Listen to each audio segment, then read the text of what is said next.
Most beginners are terrified to clay bar their car for the very first time, and it's simply because they just don't know what to do in the case that they ruin their new car, especially a black car or any other older car like this. The confidence is going to come from knowing what to do in that situation.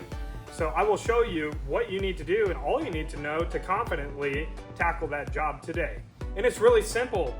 All you need to do is go to Walmart and have a polish on hand, like Meguiar's Ultimate Polish, and no expensive machine. All you need is a hand foam pad.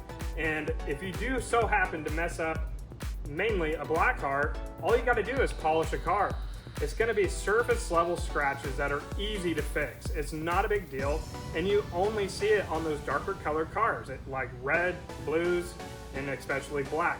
But if you have a silver or white car, you can clay bar a car and you won't even notice the issues to begin with.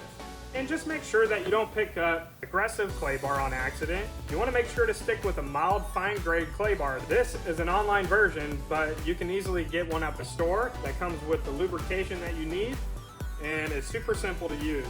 And I will show you how to polish a car right here in this video by hand, the super simple, easy way. I encourage you to watch that. Go ahead and tackle that job with confidence. I'm Alan with Highlands Auto Detailing. Have a great day.